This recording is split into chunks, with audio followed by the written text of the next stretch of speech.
What is up, everybody? Welcome to another fine evening. It is Tuesday. Welcome to the Evening Alpha. I am your lovable, huggable, slightly chubby host, Todd Wanish, your host for the evening, also founder of AdultFantasy.io. Adult Fantasy is a decentralized, community-owned Web3 character-based entertainment company. If you don't know what that is, think Marvel, but you own it, not some giant corporation. That is the goal. That is the mission. That is what we are working on all the time, every day, 20 hours a day. One day, I will get more than 5 hours of sleep, but probably not until my children are in. I don't know. When do children sleep? Is it junior high, elementary school? I don't know. My kids don't sleep. They go to bed and they wake up really damn early. Anyway, I am if you don't know who I am, I'm a 20, God, I should do the math, 25, 26-year veteran of the comic and animation field, primarily Cartoon Network, Adult Swim, Marvel Entertainment, been around the block a little bit, directed a lot of stuff, over 150 commercials, and pilots, and you name it. I've probably done it. If you grew up in the 90s, good chance you've seen some of my work. So we are now in the world of NFTs, and I love it. It's absolutely, it is home base. And so what do we do here? Well, we cover stuff. There's a lot of stuff going on in the NFT field, and if you have a life, you could probably miss it. You know what I mean? So I take it upon myself to not have a life and actually check out all of the goings on in the market and in the industry and in the news, and bring it here to you on a silver platter so that you can just digest it, take what you want. And we usually have really fun off topic conversations. It's really just a big hangout spot. In fact, let's go over and see who is here. J-Ra's here. What's up, man? How are you doing? Hope you got a good workout out going on with that MMA stuff. I want to see some of your bouts, dude. I know you record it. I know you got to record it. Willie D, what's up, man? Good evening. How are you? Dusty, what's up, man? How are you?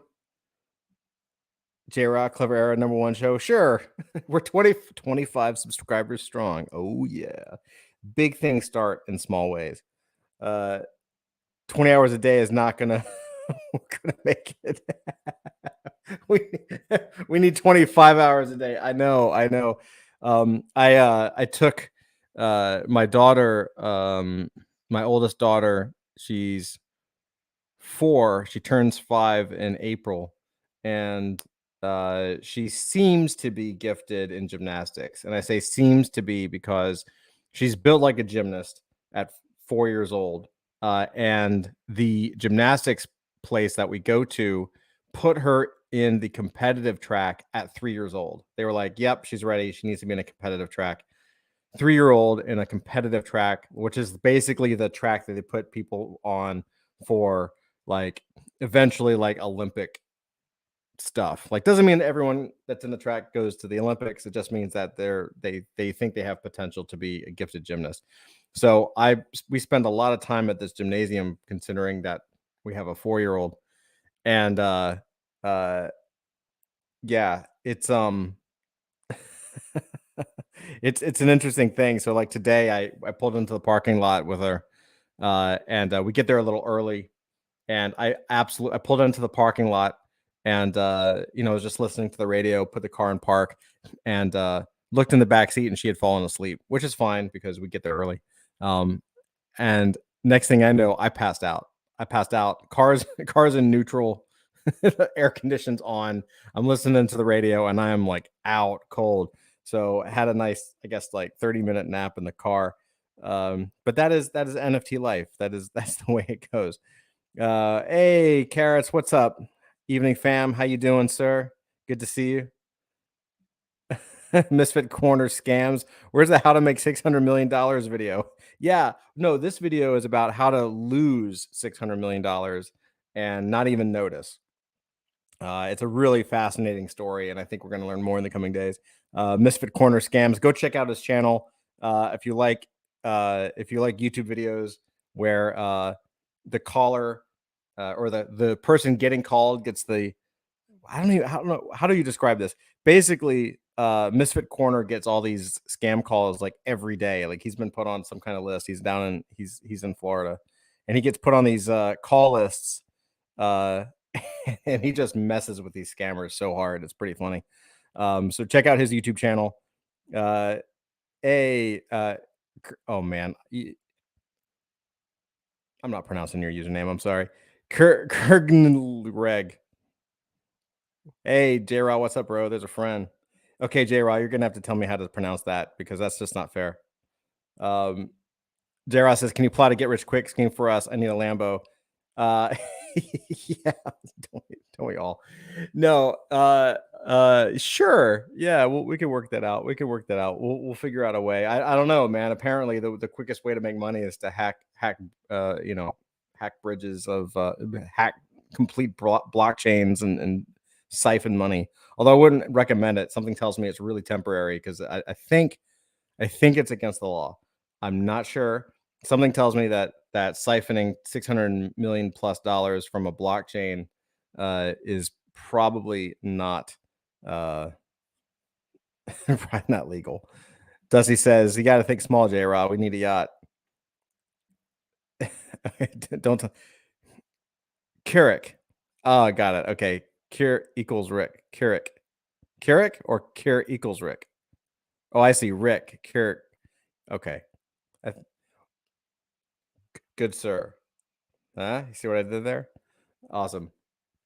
So we had some good conversations today in Discord. I highly recommend going into Discord and checking it out. I've been asking questions the last few days. Honestly, just for my own curiosity of things. Some of it involves things we're building behind the scenes. Some of it are just things I'm thinking about. I'm really curious about how people connect to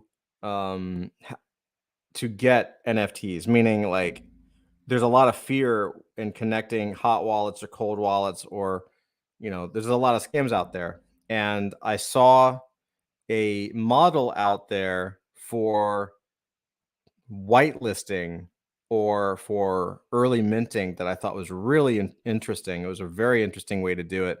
And I thought I'm thinking it's not anything on the roadmap yet, but I've been mulling it over and trying to decide whether it should be on the roadmap because it's a really interesting concept. So we've been talking in the Discord throughout the day about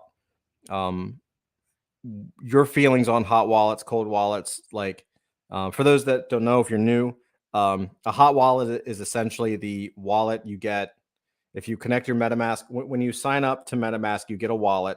This is considered a hot wallet because it's connected to the internet. Anything connected to the internet is considered hot because it's hackable.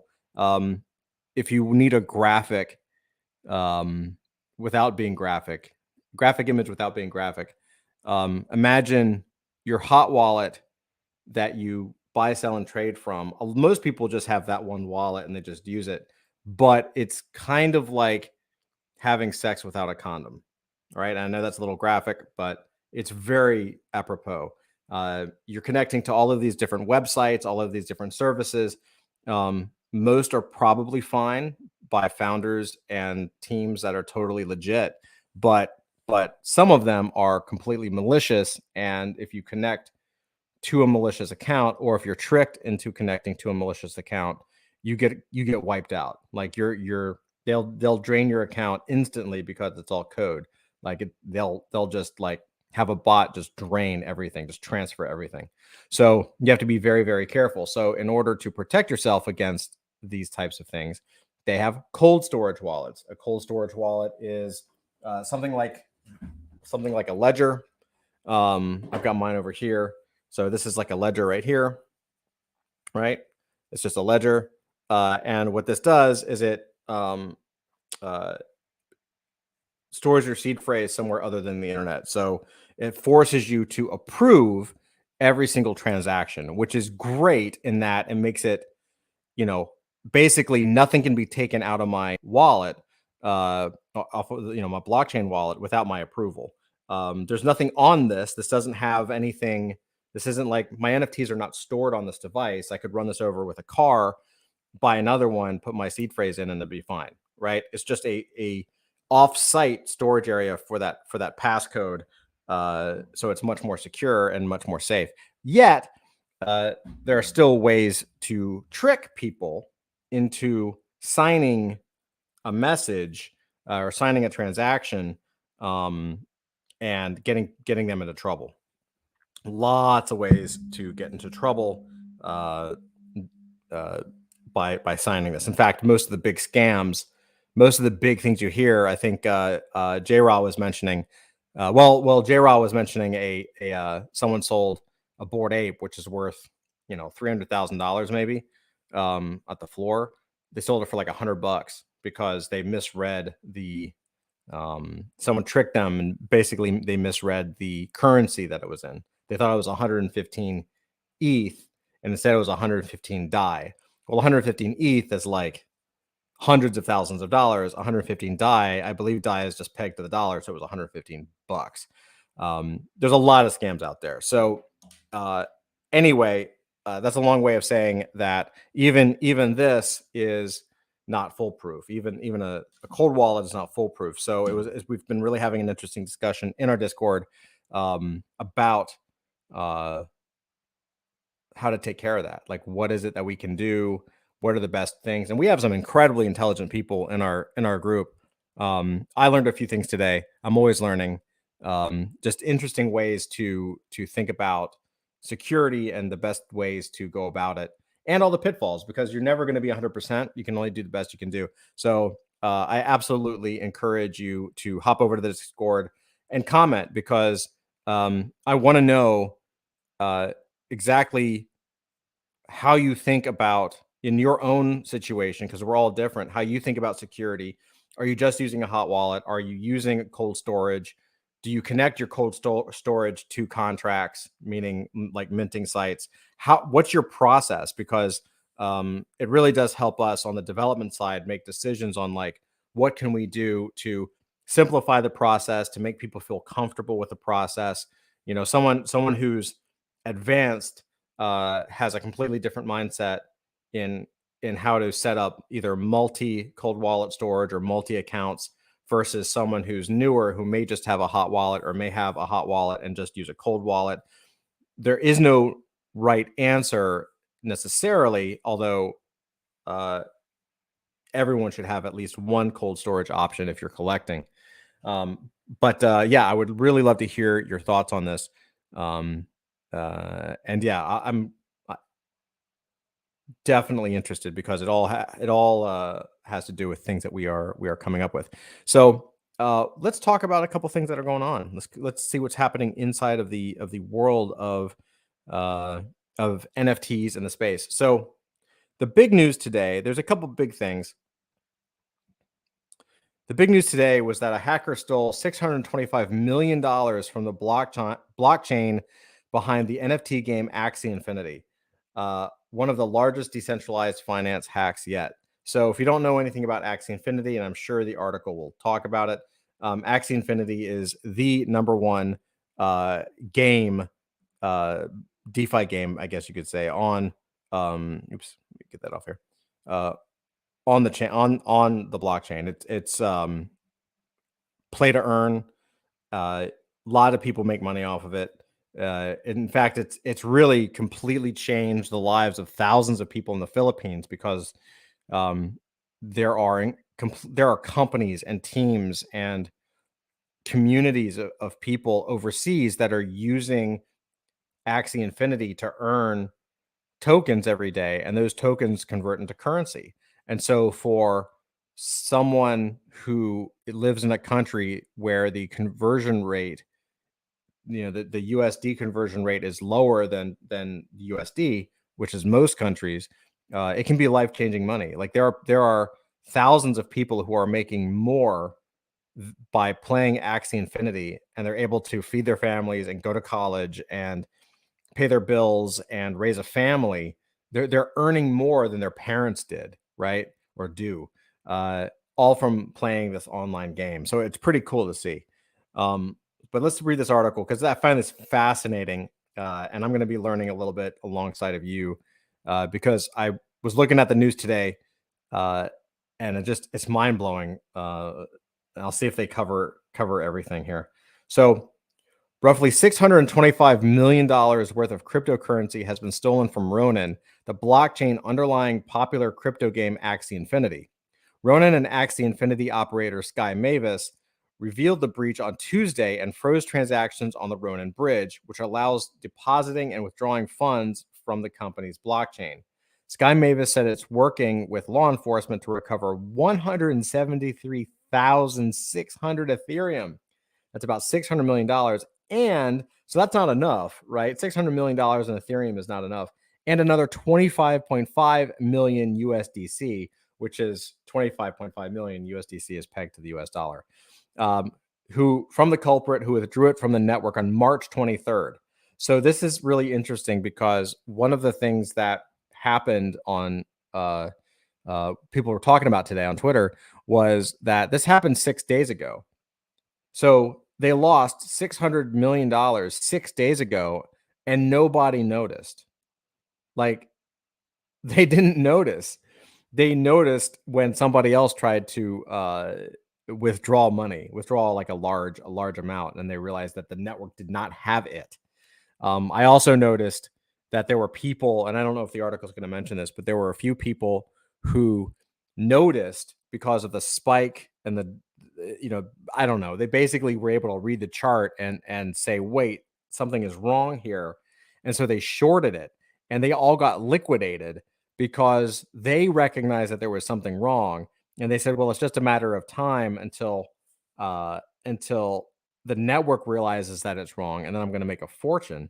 And what happened is they shorted it. Nobody noticed. So the price skyrocketed and they lost their cash.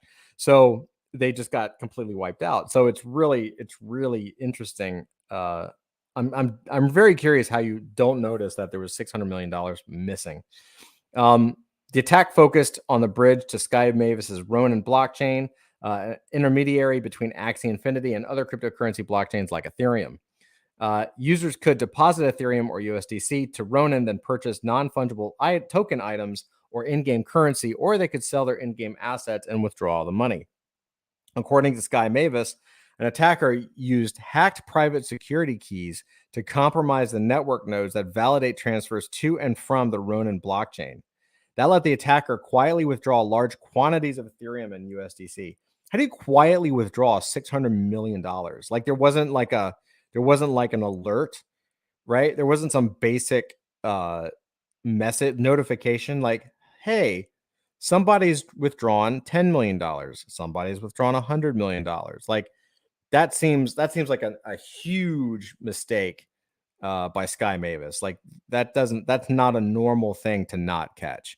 The transfer was discovered today, nearly a week later, when another user attempted to withdraw 5,000 Ethereum through the bridge.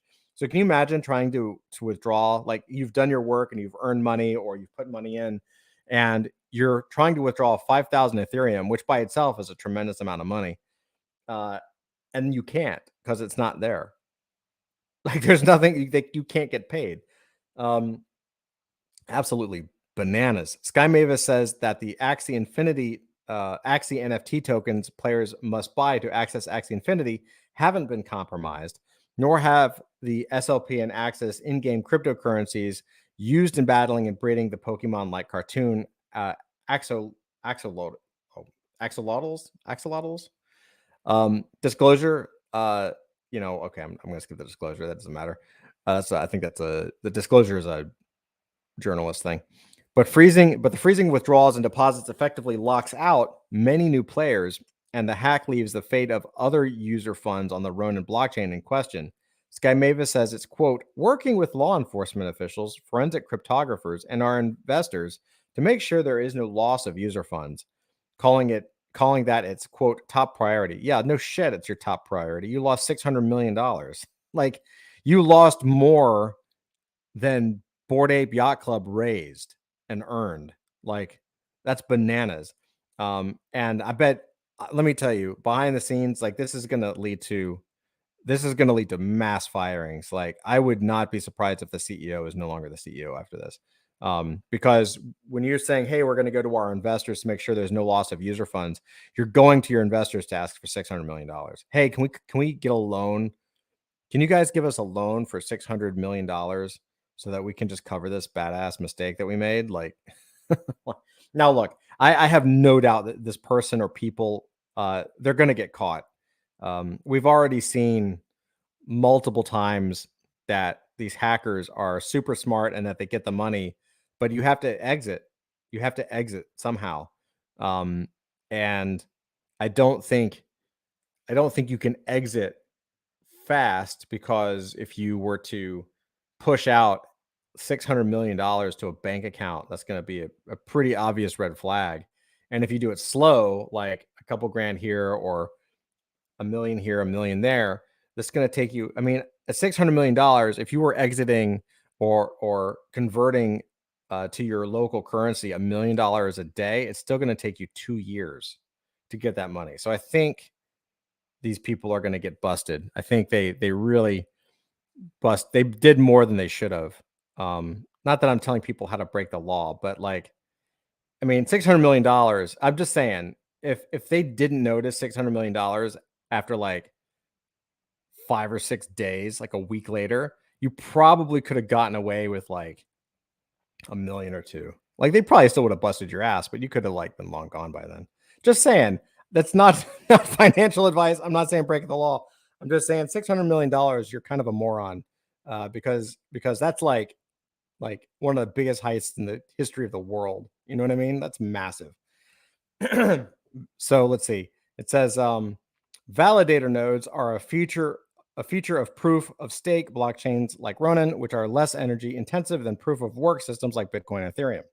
The nodes review new transactions to confirm that their inputs and outputs match and that the authorization signatures are valid, rejecting any transactions that don't conform. Using a smaller number of nodes is faster and more efficient, but as the hack shows, it can create security risks if a majority of the nodes are compromised. It's a potential vulnerability for blockchains that are touted as both cheaper and more environmentally friendly than Ethereum. That's really interesting. I wonder if that's going to force all of these other chains, because there's always side effects, right? Like it's not just Axie Infinity / Ronin that's getting affected. It's every other proof of work or proof of stake system that is being built, right? Like they're being built supposedly in the same way that Ronin is being built or similar, because Axie Infinity is one of the top performing assets and Ronin is a good chain. So all of a sudden there are security risks involved or potential vulnerabilities for blockchains that are touted as cheaper and more environmentally friendly. So I wonder if this is going to make a number of dev teams reconsider.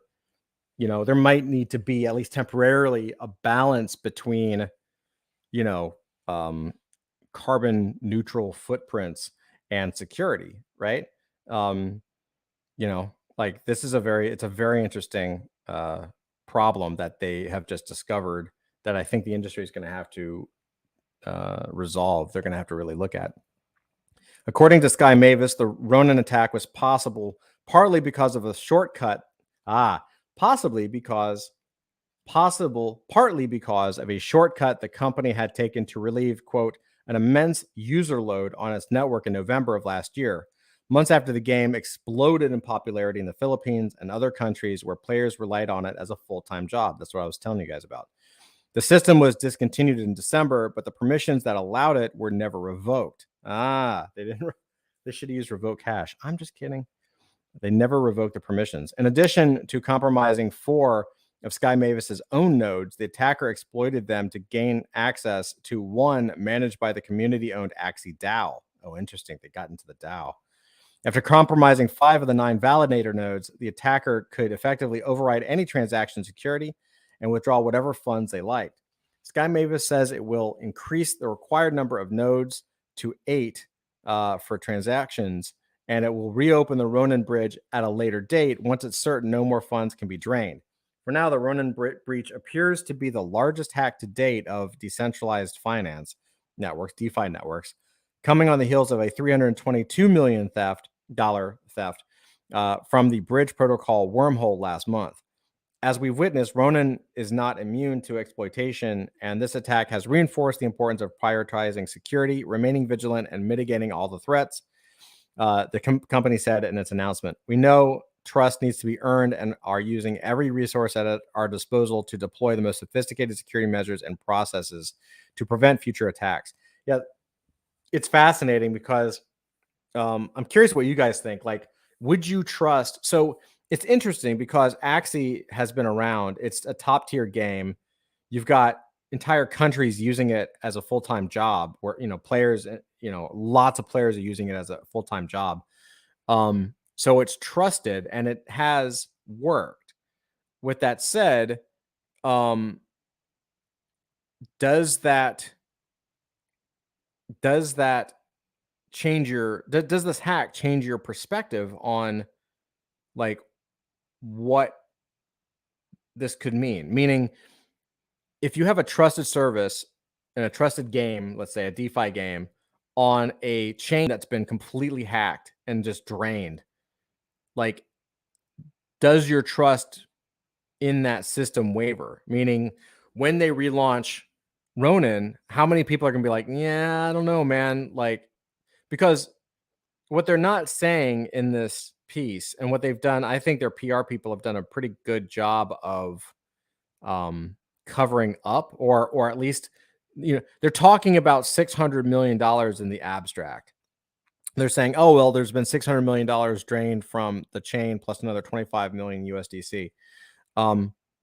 That's a really interesting way of framing the concept that everyone on the network is broke. Like, everyone who has all the tokens and everything, that $600 million, that wasn't just floating out there. That was owned by people, right? It has to be. It's not. I mean, I don't know if it came drained out of their wallet, but basically, it seems like when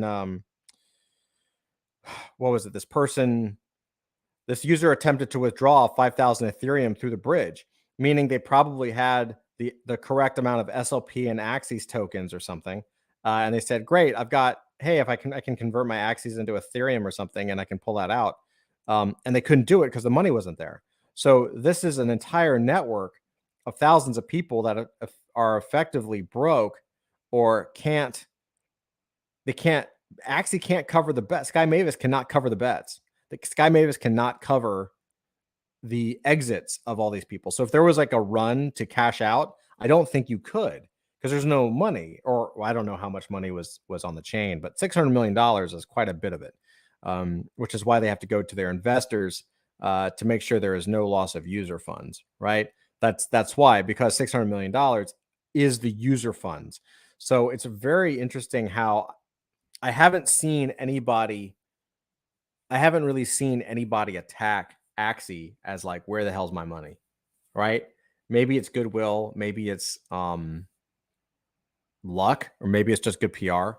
I haven't seen anyone like freak out about the fact that they haven't been able to cash their checks. So that's fascinating to me. It's a really interesting story. What do you guys think? Let's see what you guys are thinking about this. Let's see. Still talking about. So wait, we're still talking about a yacht with a Lambo racetrack on it. We're still going to yachts and Lambos. Lambo yacht. A yacht with a pool so big the Titanic could fit inside the pool, with a Lambo racetrack going over the Titanic. That made me feel dirty. Oh, man. J-Raw, when I hear hack, I usually think scam, but that's more so for the smaller shit coins, maybe for these big coins too.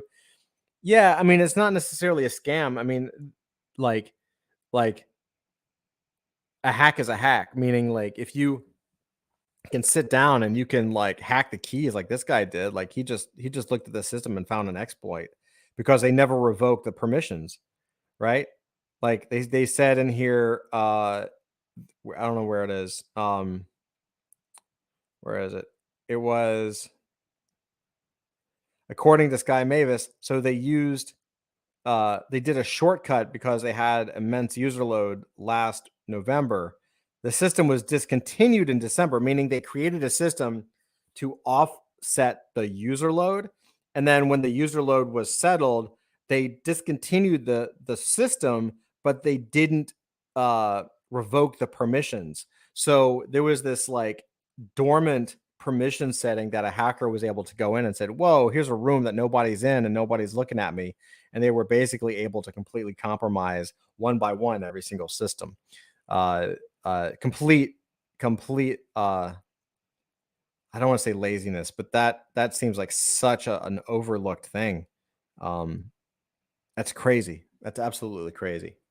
Um, AF better than Axie. Yeah, I would love that. I certainly believe it. But they have a nice head start. I mean, they have the ability to lose 600 million and still have a company, which is crazy. Like Axie's like big, for sure.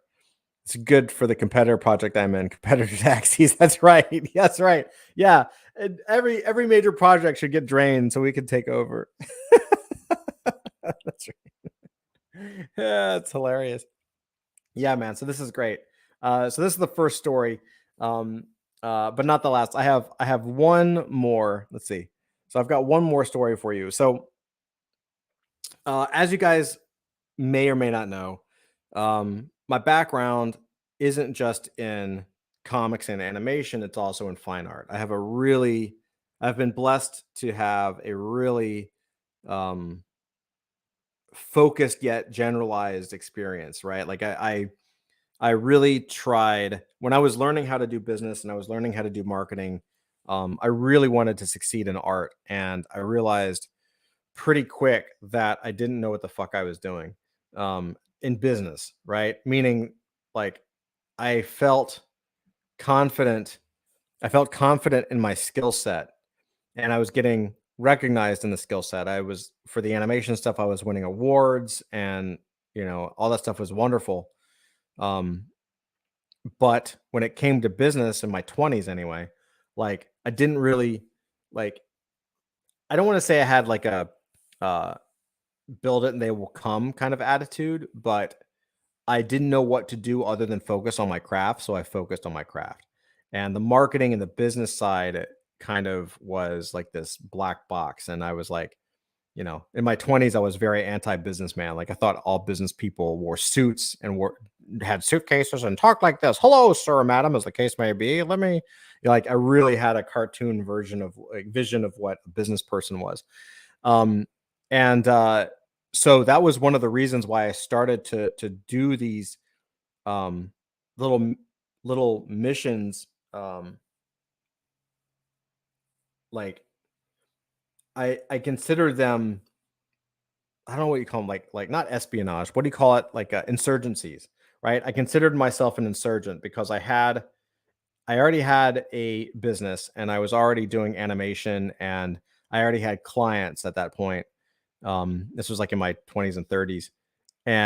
But I wanted to know how these big companies did it. Like, how does Marvel become Marvel and what do they do on the inside? Like, what do the business deals look like? How do they do licensing? How do they create these intellectual properties and these brands? And how does that system actually move? Not just what I think it might do, but how does it actually do? And the same thing with fine art. I was like, well, how does Andy Warhol become Andy Warhol?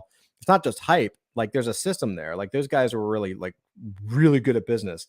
And so I started this little insurgency project of mine where I ended up getting into Marvel through a friend and learned exactly how that system worked.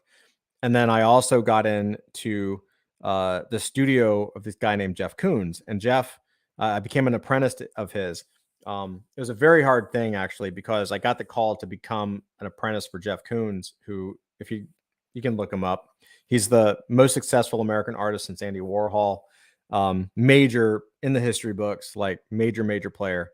Um, and I had to make the decision I had a studio at the time. I had consultants working for me. I had animation projects going on, and I shut the entire business down because I knew that I needed to learn from the best how to take my own work and my own art and my own skill set to the next level. and I took a massive pay cut. I was the only one in that entire studio that had any kind of business experience other than working for Jeff. Most people in that company in the studio had come right out of college and worked for Jeff, or um, uh, maybe had a couple of jobs, but they didn't have, like, there wasn't like me. Like I was running, like, you know, major clients, Fortune 500 companies through my consultancy, and I just turned the entire thing off, turned the lights off in the studio, gave up the lease in my office slash studio space to go work in this guy's studio so I could just learn on the inside, like, what's the fucking process? Like, how do you do this? Not to say that I could become like a Jeff Koons, although that's always the desire, right? Just so that I could learn from a master, like, how does the system work? I'm a systems guy. So I'm telling this to you. I'm bringing this up because one of the things that I've told my art friends, people who are not in NFTs, from day one, I said, look, I'm telling you right now, Jeff Koons is going to launch an NFT. Cause is going to launch an NFT. Murakami is going to launch an NFT. Damien Hirst going to launch an NFT. Like, they're all going to go into it because, one, they're good business people, and for them it's a free check. Like, do something new in a new medium, they can write their own check with it. Like, it's very easy for them to do. And they always want to be on the cutting edge. It's press, it's prestige. They don't want to be left behind. Nobody wants to be the old guard, right? And so there were a couple people that did it, a couple of major artists that did it, but Damien Hirst really kind of popped in the most. Then Murakami, and now, let me share this with you. Jeff Koons. So Jeff Koons, his first NFT project is a riff on crypto's moon meme. He's one of the most high-profile visual artists to venture into the world of digital collectibles. So this is going to be very, very interesting. My old boss is getting into to the NFT space. So let's see what they say about it. Jeff Koons, the world's most expensive living artist, has announced his first foray into the world of non-fungible tokens, NFT, a new collection of physical sculptures, each with a corresponding digital trinket. He's one of the more high-profile visual artists to venture in NFTs. Damien Hirst, another known for splashy, commercially minded projects, made similar moves last year. The twist for Koons' effort is that, in a nod to a long-standing crypto meme, these sculptures are literally, quote, going to the moon. Per a press release, a subset of physical pieces in Jeff Koons' moon phases will, quote, make a lunar landing on the Intuitive Machines Nova C lunar lander to be launched on pad 39A at Kennedy Space Center in a fully autonomous mission. They'll end up in Oceanus Procellarium on the near side of the moon. In a collaboration with Pace Gallery's dedicated crypto arm, as well as two lesser-known private companies experimenting with art and tech, Forespace, founded by Chantal Bayer, and NF Moon, also founded by Chantal Bayer, along with investor named Patrick Colangelo. Intuitive Machines, the company that built the lunar lander in question, is also involved. This is something interesting because I've now seen 2 or 3 different space shuttle, like private space companies, pushing NFTs into space. And there are more coming. I have a little bit of insight on that I can't talk about, but it's a thing. Very, very fascinating. Like, hey, NFTs in space. Okay, cool. I like that. I'm down with it. Koons NFTs. Koons' works remain the priciest of any living artist. He's best known for a series of giant stainless steel balloon dogs, which are beloved by collectors and often dismissed by critics. He began his career as a commodities broker on Wall Street, which is true, which is to say he knows a thing or two about what sells. Though Koons began teasing his NFT project this past winter, there are still no details about the pieces themselves. Said Koons in a prepared statement, I want to create a historically meaningful NFT project, blah, blah, blah, blah, blah. If you've ever heard Jeff Koons talk, it's kind of like he says what you think he would say, just very, very bland and very, very happy. He's a very interesting person. The To the Moon concept is also a reference to the trajectory of NFT art, which until early 2021 was mostly dominated by crypto memes, imagery along the lines of bulls, astronauts, and physical Bitcoins. You can see the remnants of that style of work in NFT artist Beeple, who famously sold a token for 69 million last year. The Koons launch is being planned for later this year, and proceeds from one of the first NFT sales will be donated to Doctors Without Borders, which is pretty cool. So what's so interesting about this, and I've been doing a little bit of, this is basically the exact same press release, but I started to look at Pace. So Pace Gallery is a top blue chip gallery in New York City. I used to go there all the time, and doing my gallery walks in Chelsea. Lots of fantastic artists, and I started to look at exactly what they were going to try to offer. So here's the page for Jeff Koons Moon Phases. You can go check it out. They've got a Discord, which I haven't jumped into. I'm assuming that's the Pace Gallery, or Pace Verso is what they're calling their NFT sales. This is what's so interesting, is that all these galleries are now starting to do NFTs as a special item that you can buy. And I don't know how they're planning the launch. My gut tells me that this is not going to be similar to Hearst or Murakami. It may. You may have a 5 or 10,000 piece drop. It may be, $1,000 or $2,000 per NFT, and then it starts to moon from there. But Jeff tends to do things in really small editions, like 3+1 artist proof.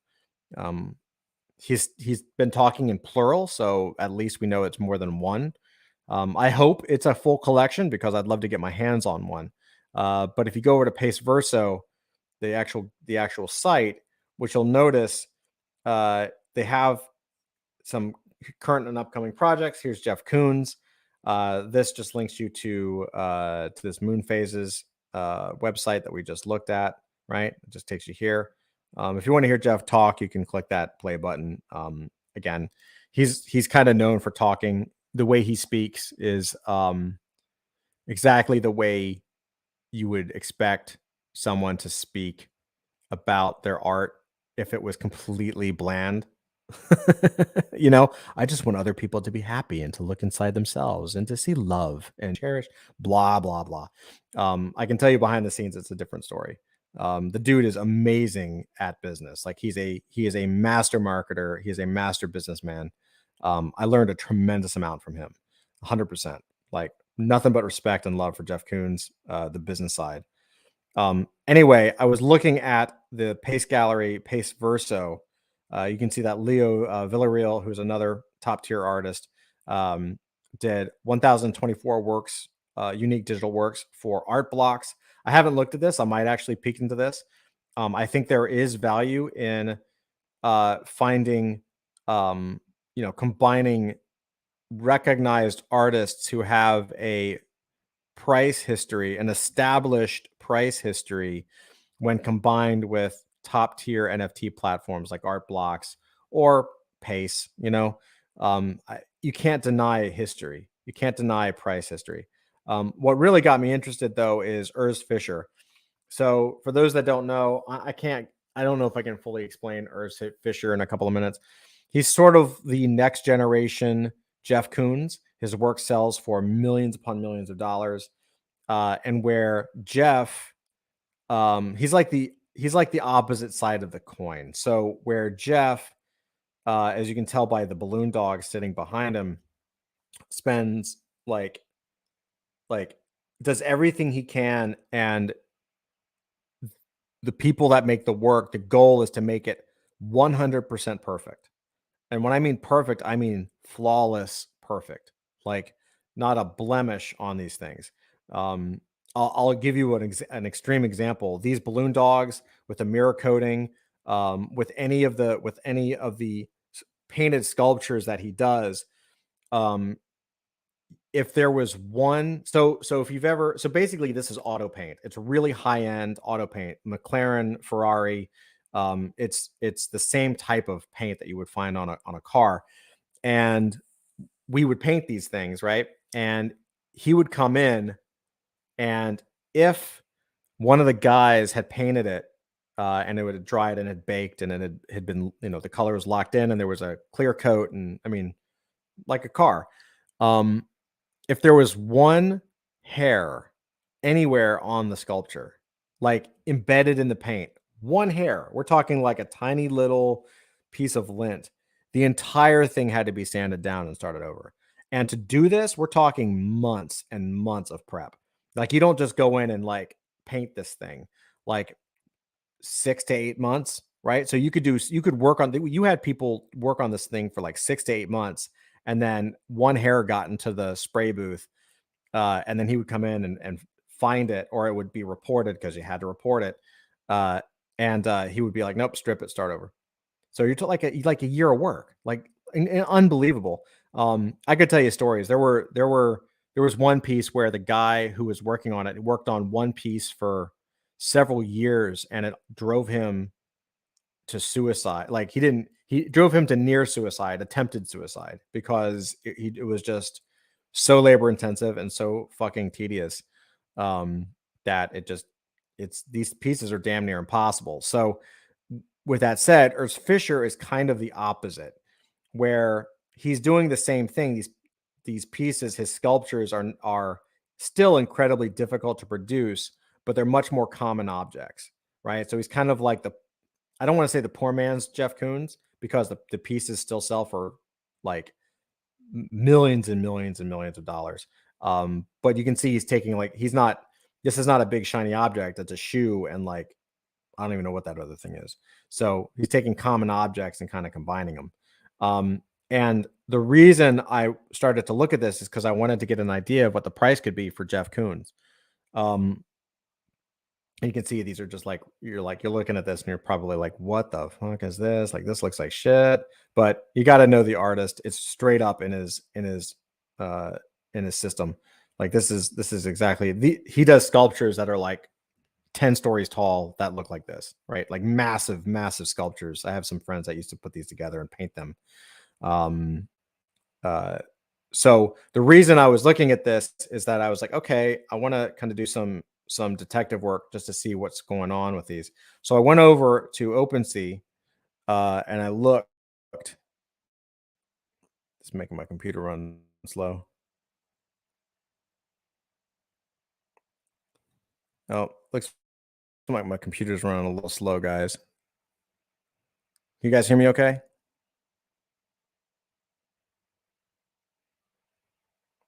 There it goes. I'm letting it catch up a minute. Let me cut some things out. Yeah, sometimes with like all my video stuff, it like screws up. Can you guys hear me okay? All right, I think it's better now. Right on. So I was looking at Urs Fischer because he's going to give you a lead on the possibilities of what Jeff Koons could be, right? So I pop over and I look at Chaos Urs Fischer. So Urs Fischer, again, is a contemporary of Jeff Koons, and the floor price is 567 ETH, which is crazy. Dusty says too many tabs. Hey Dusty, you guys, did I drop too hard? Do I need to say anything again? Did it catch?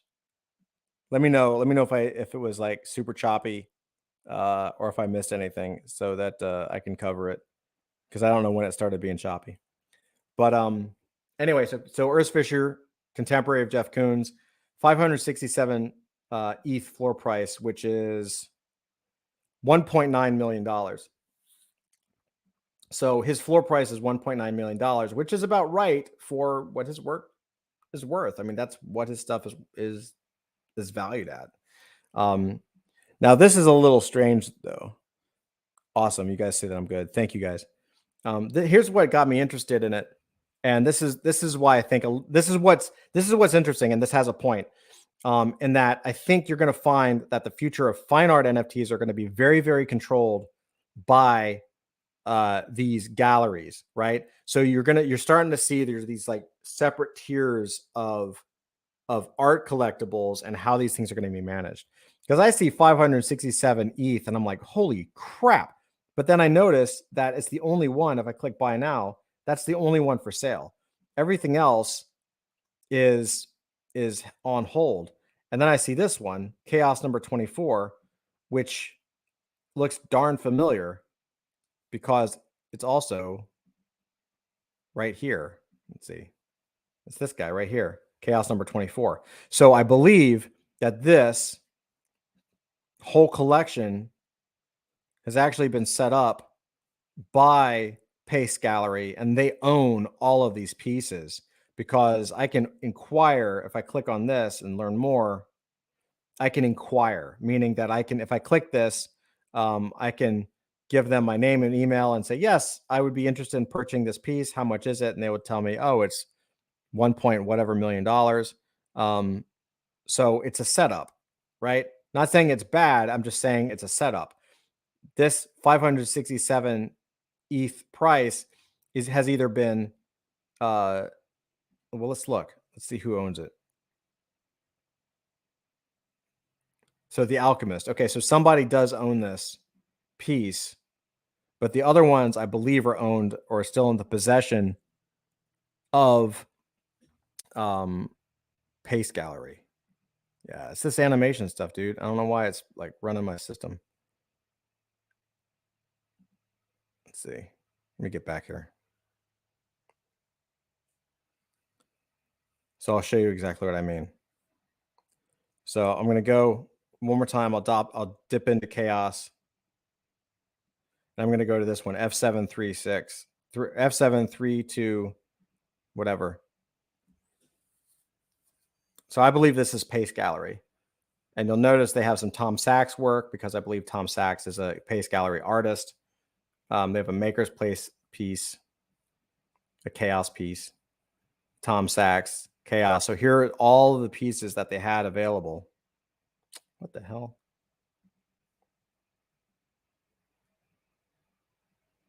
Oh, come on. Take me back here. Sorry, guys. Give me a minute. Oh, Urs Fisher owns that one. All right, so this one I know is Pace. I'm going to go here.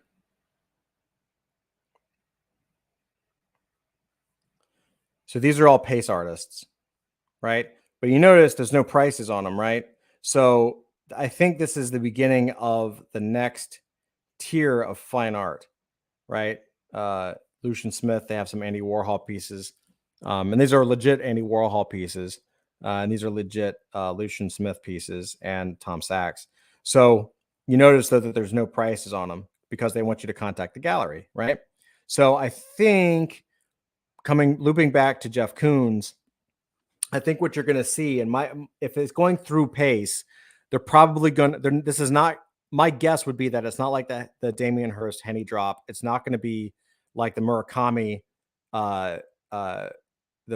drips drop from CloneX or the Murakami flowers that are going on right now and kind of coming out soon, where anybody can get them. Within reason, because they still are going to cost like thousands of dollars.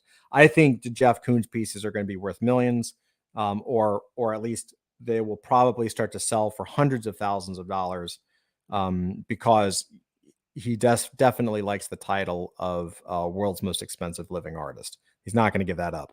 So I find it fascinating. It's a very new approach to the one-of-one art side, the fine art side. And I wonder how it's going to affect most artists. Like you've got a lot of other artists who are now NFT native, who are now making, some of them are making 7 figures and 8 figures, like big time art pack, right? Like these artists that are making a lot of money that are doing it by releasing thousands of pieces. And now you're going to see the other side where you're going to have artists who are releasing fewer pieces, but raising the price. So I wanted to share these with you guys. I'm going to pop back over.